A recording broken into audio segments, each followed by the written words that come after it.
This is a production of World Video Bible School. To God be the glory. Where do we go when we die? I suppose this is a question that every man who has ever lived has thought about, because death is something that we all face. As we grow and mature, we see those around us pass on. We see our grandparents die, and maybe later we see our parents pass away as well, maybe even our siblings and friends. And the truth is clear that we too are going to die.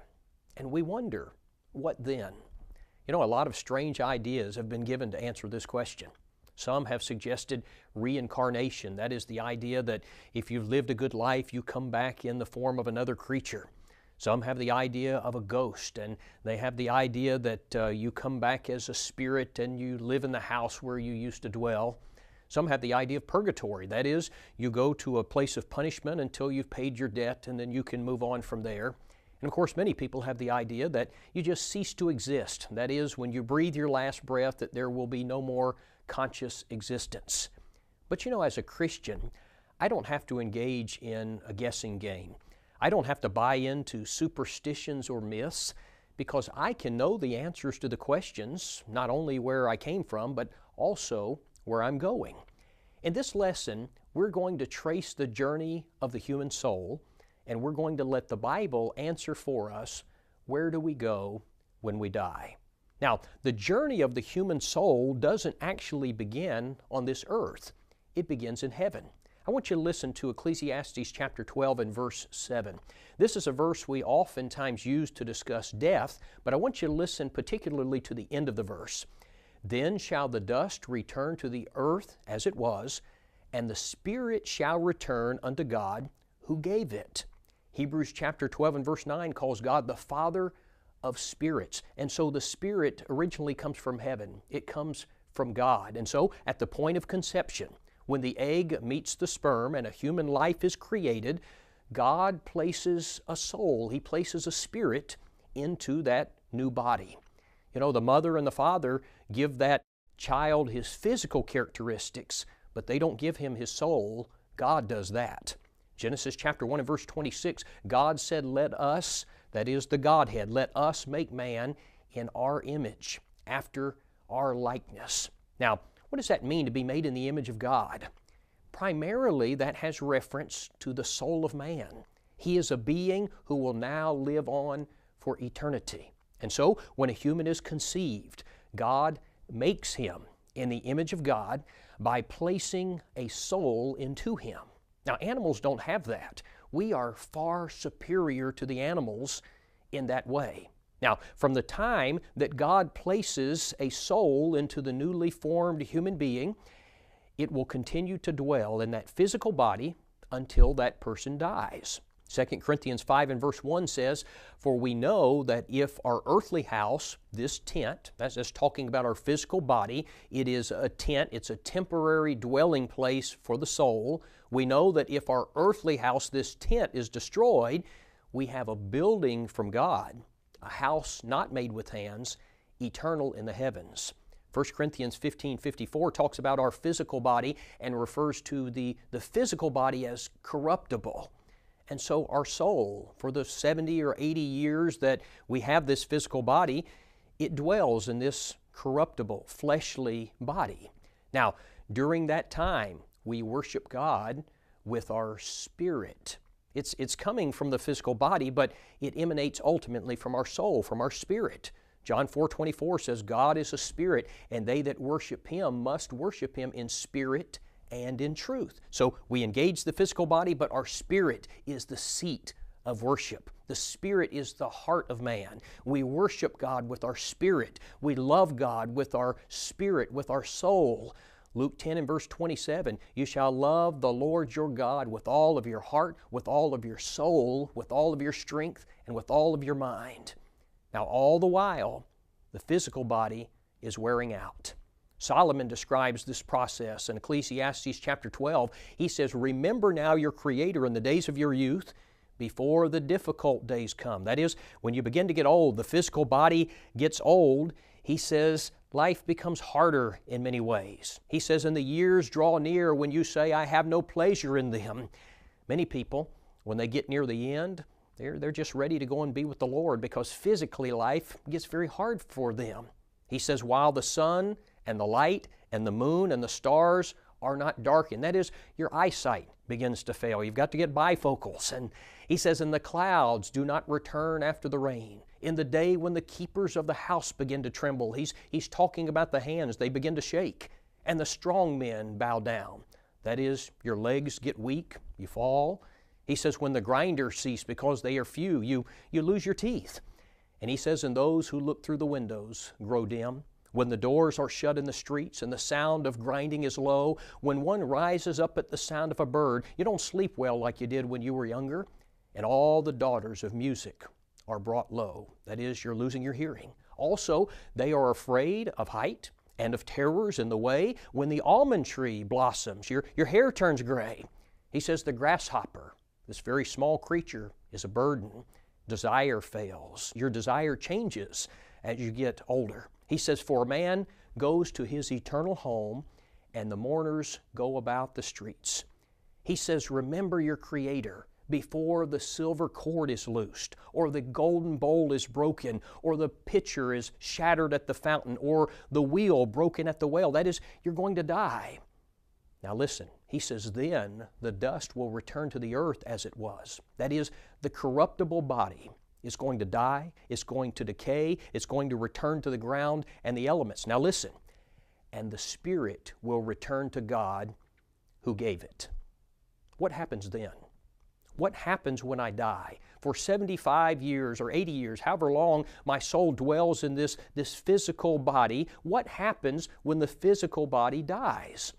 Psalm 90 and verse 10 says, the days of our lives are 70 years, and if by reason of strength they are 80 years, yet their boast is only labor and sorrow, for it is soon cut off. Now listen, and we fly away. We fly away. Isn't that fascinating language? Genesis 35:18 describes the death of Rachel, and it uses this language, and it came to pass as her soul was departing. James 2:26 says, the body without the spirit is dead. The body without the spirit. That's very fascinating. And so when I die, my soul leaves this old corruptible body. But where does it go?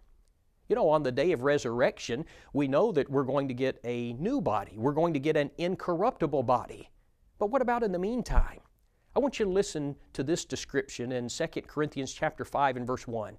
For we know that if our earthly house, this tent, the corruptible body, is destroyed, we have a building from God, a house not made with hands, eternal in the heavens. Right now, we have a tent, we have a temporary body, but we're going to get a building, a lasting body, an eternal body. Verse 4, for we who are in this tent groan, being burdened, not because we want to be unclothed, but further clothed, that mortality may be swallowed up by life.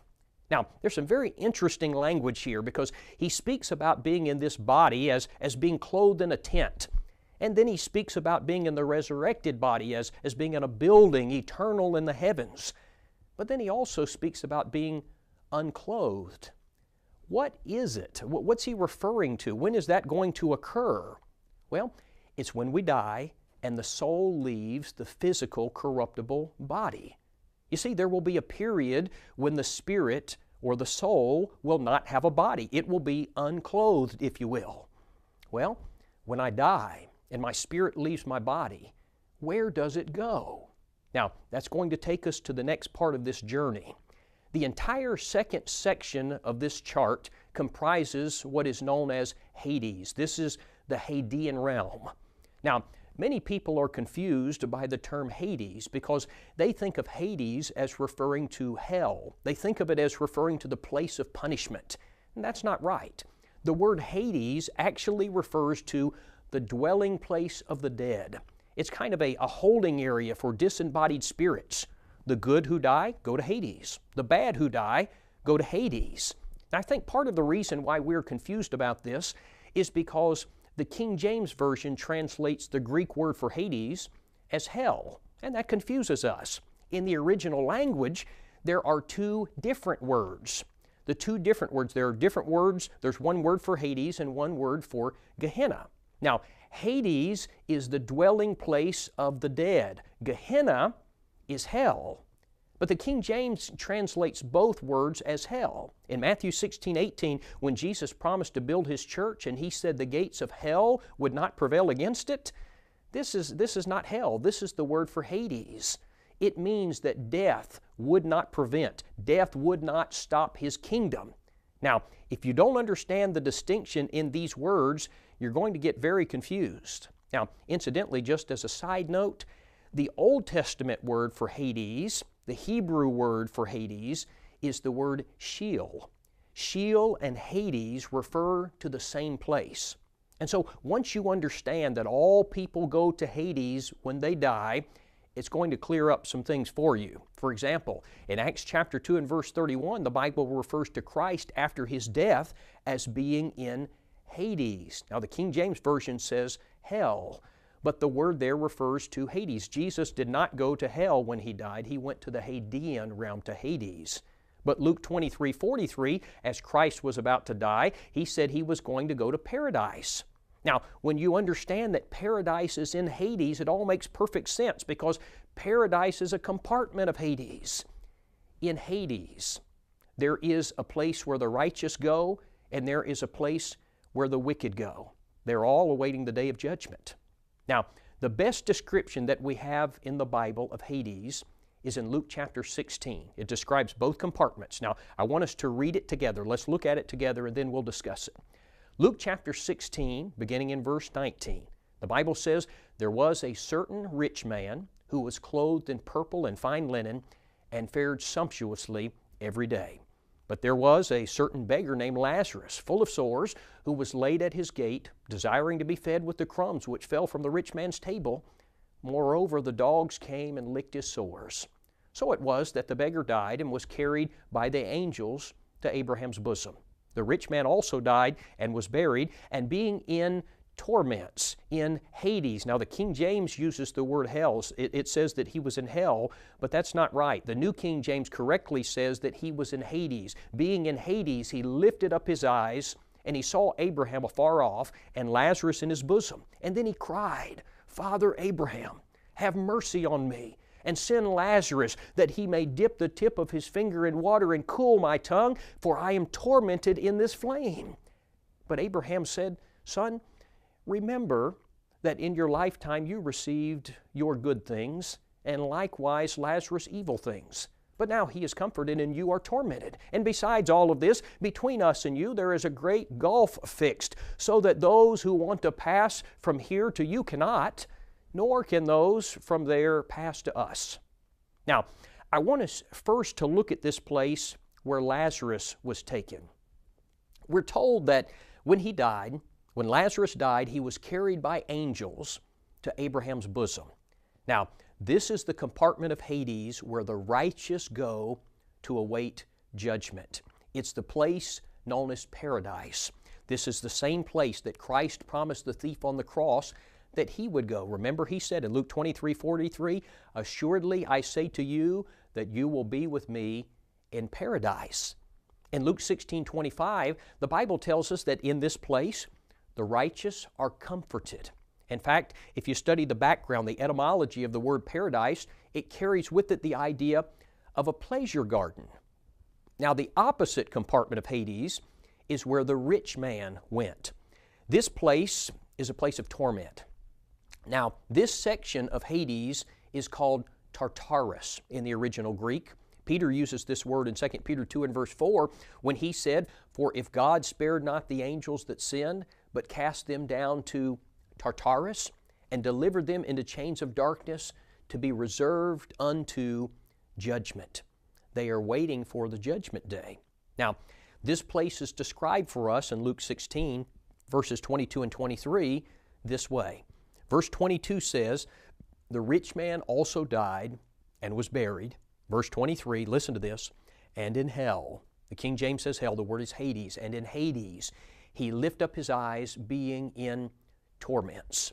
Now, normally when I teach on this subject, I would spend some time here talking about the misery and the suffering of this place. And we could spend an entire lesson just on that subject. But for now, let's briefly observe that this rich man in torment is burning in fire. He is crying out for mercy. He's begging for mercy.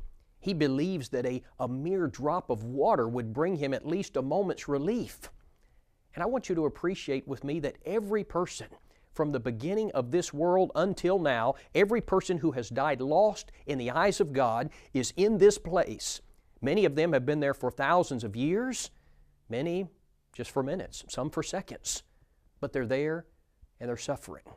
Now, another observation that I want us to notice is the fact that there is consciousness in the Hadean realm. You know, there is a doctrine taught by some in the religious world called soul sleeping. And soul sleeping suggests that when a person dies, that he goes into a state of unconsciousness and he ceases to be aware. But this passage, as well as others, teach us that after death, men are very much aware of what's going on. The rich man's crying in pain. Lazarus is comforted. You know, Psalm 116 and verse 15 says, "Precious in the sight of the Lord is the death of His saints." Friends, I don't believe that refers to them slipping into a state of unconsciousness. That doesn't make any sense to me. You know, I taught on this subject on one occasion, and a gentleman came to me afterwards and he said, "Don, that was a great lesson." He said, "But you need to read this particular passage because you're wrong about there being consciousness in the Hadean realm." And he handed me a piece of paper. Well, I unfolded it and I looked at it. It was Ecclesiastes chapter 9 and verse 5, where the Bible says, "The dead know not anything." The dead know not anything. But you know, he was misinterpreting that verse because he was pulling it out of context. In fact, if you will look at the next verse in Ecclesiastes chapter 9, verse number 6 uses that phrase again, "under the sun." Again, it's used in verse 3, it's used in verse 9, it's used in verse 13. And the context of this passage is things going on in this world, things under the sun, the things on this earth. And the point of the passage is that when you die and you go to paradise or torment, you are no longer aware of what's taking place on this earth. Now, to prove that, in 2 Chronicles chapter 34, King Josiah was told by God that God was going to bring punishment upon Jerusalem for their sins, but that he was going to die and he was not going to see it happen. Now, I want you to listen to the language in verse number 28. He said, "Surely I will gather you unto your fathers." That is, you're going to die. "You shall be gathered to your grave in peace, and your eyes shall not see all the calamity that I will bring on this place and its inhabitants." Now, what's the point? He will have died. He will have gone to the Hadean realm, so he was not going to see what was going to take place on this earth. The dead know not anything with regard to what's going on back here. Now, one final thing that I want you to notice about the Hadean realm. You notice that on the chart that between paradise and torment, there's a green line and it has the words great gulf. That's because Luke 16:26 says that there is a divide. There is a great gulf fixed so that no one can pass from one side to the other.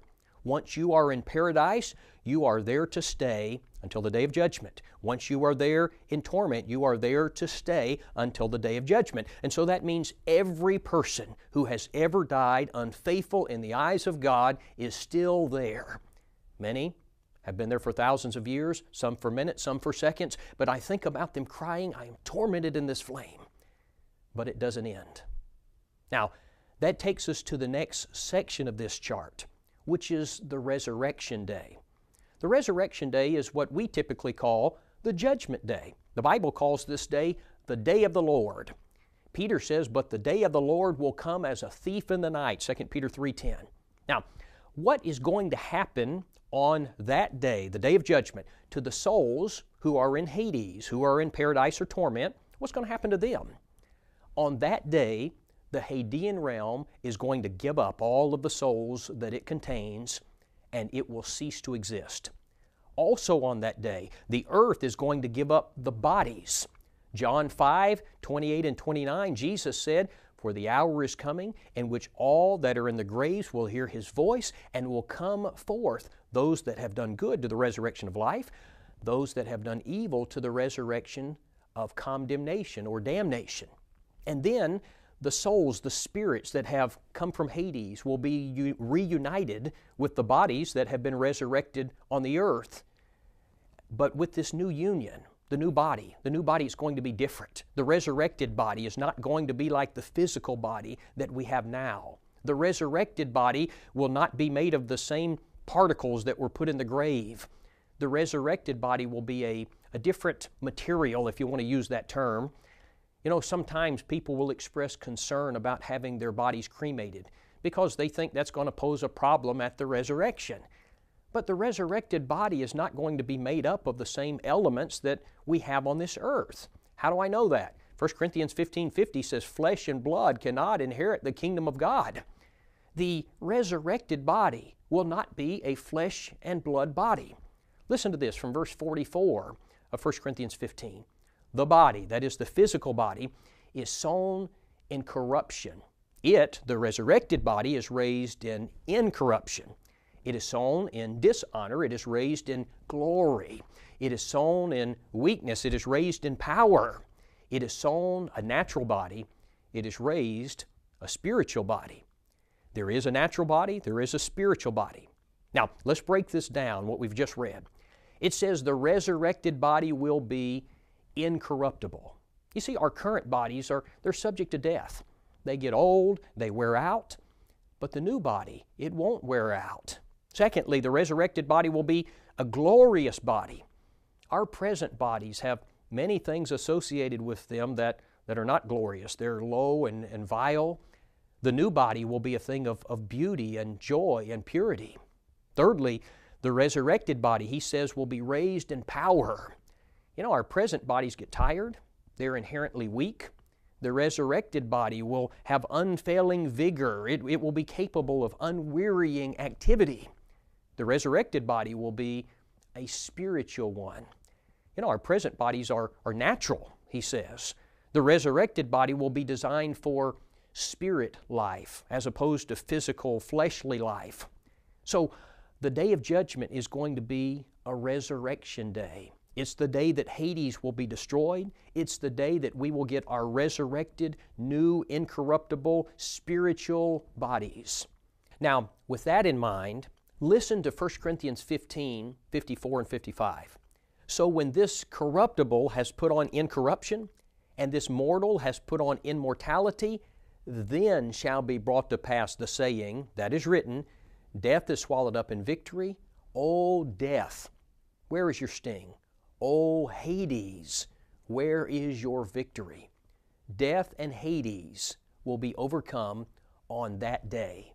In other words, the physical grave and the temporary abode of the dead, the Hadean realm, will both come to an end on the day of judgment. You say, well, what about those of us who are still living when the judgment day comes? 1 Corinthians 15:52 says, In a moment, in the twinkling of an eye, at the last trump, the dead shall be raised incorruptible, and we shall be changed. And so the living also will be changed into an incorruptible body, and then will be gathered before the throne of God.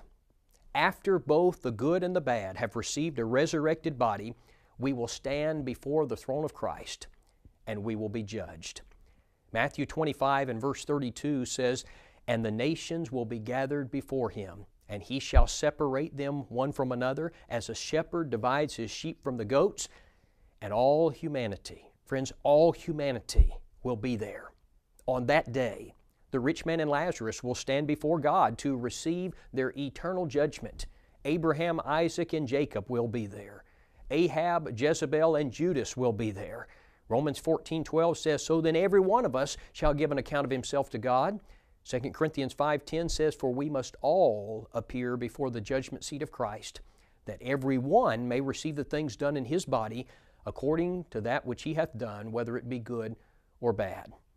You know, sometimes people will ask, well, what is the point of the judgment? If people have already been in paradise or torment, it seems like they've kind of already been judged. But you see, the judgment day is not a day in which God has to make a judgment call. It's not like God has to weigh the facts and the figures and figure out who is saved and who is lost. He knows that at the very moment that you die. In fact, He knows before you die where you will be eternally.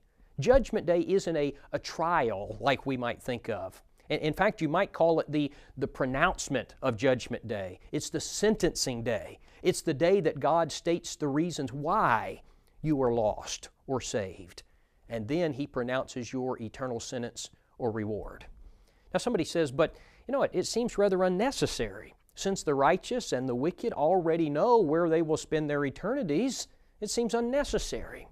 Friends, let me suggest to you that the Judgment Day is necessary for several reasons. Number one, those who are still living, they haven't been assigned punishment or bliss, and so it's necessary for them. Number two, righteousness must be displayed. Now listen to me. The last time that the world saw Christ, He was dying as a criminal. Remember, He was only seen by His followers after His resurrection. But on the day of judgment, every eye will see Him as the righteous judge. Number three, the Judgment Day is necessary because it will be a day of exposure. The reasons why a man is lost will be stated. The reasons why a man is saved will be heralded. Number four, it is the day when death is finally defeated.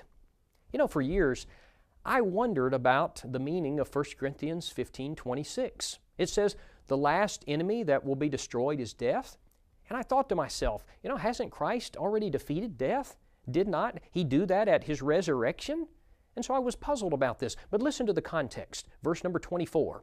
Then comes the end when He delivers the kingdom to God the Father, when He puts an end to all rule and all authority and power, for He must reign until He has put all enemies under His feet. The last enemy that will be destroyed is death. Now friends, this is talking about the day that the tombs will be emptied and the Hadean world will come to an end. It is this day. The Judgment Day is oh so very necessary. Now, the next part of the chart we're going to talk about is eternity. In Matthew 25:46, the Lord said, "And these shall go away into everlasting punishment, but the righteous into life eternal." You know, man has been created in the image of God and thus has been given an eternal soul, and that soul will never cease to exist. Now, the Greek word that's translated as eternal means eternal, everlasting, without end, never to cease, indeterminate as to duration. Now, you'll see in the chart there are two alternatives as to where we will spend eternity. One is a place of eternal bliss. That's the destination of the faithful. It's heaven. And to them the King will say on the day of judgment, "Come, you blessed of my Father, inherit the kingdom prepared for you from the foundation of the world." Matthew 25:46, He calls this place life eternal. Now, the other destination is a place of eternal torment. It's hell. It's described in Revelation 21:8 as the lake which burns with fire and brimstone, which is the second death. It's the place the Lord has in mind in the judgment scene in Matthew 25, where He says to the sinners, "And these shall go away into everlasting punishment." How long then is the punishment in hell going to last? Is the punishment in hell going to be temporary, or are people just going to burn up and cease to exist? No, the Bible says it's going to last eternally. It's going to be everlasting. Revelation 14:11 says, "And the smoke of their torment ascends forever and ever, and they have no rest, day or night." Friends, I can't imagine anything more terrifying than that. You know, the man who dies and goes to hell, he has tomorrow and the next day and the next year and the next 100 years and a million years from now, he will still be suffering and burning and continuing to exist. Each day that passes, he's no closer to the end. Now, you know, we're speaking rather accommodatively because there is no time in eternity. He will simply be suffering forever. The soul of man enters the physical body at the point of conception, and at death, it goes into Hades, where it remains as a spirit until the day of resurrection. On that day, It reunites with the body, the new incorruptible body, and then that soul and the new body will spend eternity in heaven or hell. Now, we've been discussing the future of our souls, but let's bring the discussion back home to where you and I live. If you go back to the beginning of the chart, you will notice that on the earth there are two categories, the saved and the lost. And everyone on earth fits into one of these two categories. You'll also notice that the saved and the lost are traveling on different pathways. Notice that for the saved, for the righteous, the pathway representing death is very narrow. Now that's because Matthew 7:14 says, "Straight is the gate and narrow is the way that leads to life, and few there be that find it." Notice also that for the lost, their pathway for death is wide. And that's because Matthew 7:13 says, "Wide is the gate and broad is the way that leads to destruction, and there are many who go in by it." And perhaps the most important thing to notice is that after death, the saved and the lost end up in different locations. And friends, where you will go when you die depends on where you are heading while you're alive. Every person alive today is on one of two paths. It is either the narrow path that leads to heaven, or it is the wide path that leads to hell.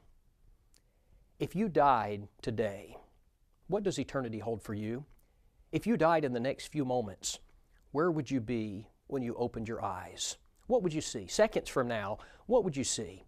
Would it be angels carrying you to paradise, or would you lift up your eyes being in torment?